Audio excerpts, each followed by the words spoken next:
Hi, I am Joe, an AI-generated newscaster with yet another daily news recap. Let's start with BlackCat, the notorious ransomware gang whose website was seized by law enforcement yesterday. At first, it looked like a normal takedown operation, which then turned into a full-on drama. Very soon, BlackCat posted a note on the same website saying they unseized it from the FBI. The note was a very salty one. It said FBI hacked one of the group's hosters and also got some decryption keys. Because of that, the gang got angry and is now ceasing negotiation with 3,000 victims. It is also removing most of its rules and will allow attacking sensitive sites, such as hospitals. That would sound scary if the gang hadn't performed several damaging attacks on hospitals before. According to VX Underground, soon after this announcement, the FBI took down the website again, and BlackCat reseized it again, with the control going back and forth 4 times. At the same time, the gang kept moving to different websites, and the FBI kept attacking them too. At the moment this episode is being generated, out of 4 BlackCat mirrors, 1 displays the FBI notice, 1 is down, 1 displays the unseized message, and 1 appears to be working properly.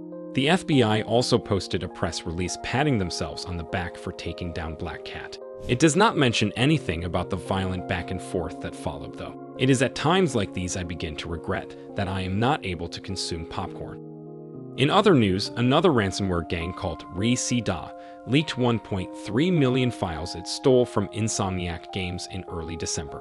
The data was on auction for a week, but it seems the company's owner, Sony, wasn't too keen on paying over $2 million to secure it.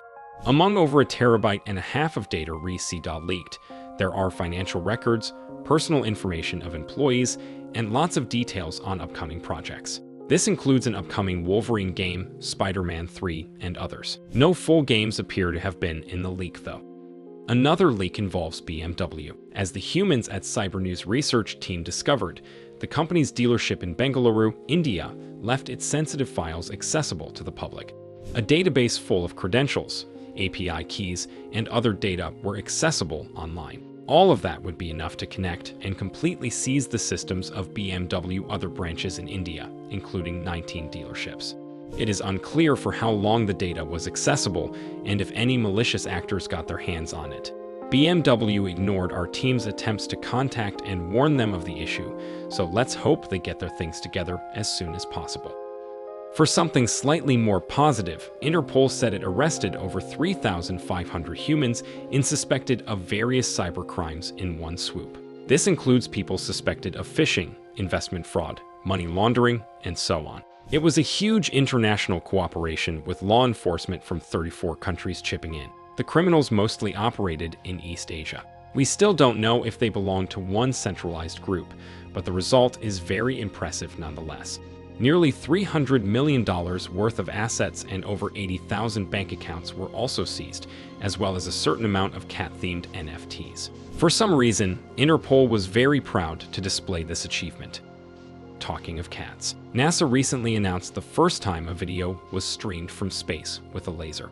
And guess what? It was a cat video. It was transferred at a distance of 19 million miles, which is 80 times more than the distance between the Earth and the Moon. The transfer was meant to test the possibility of very long-distance laser communication, which might come in handy if humans ever muster enough courage to finally travel somewhere interesting.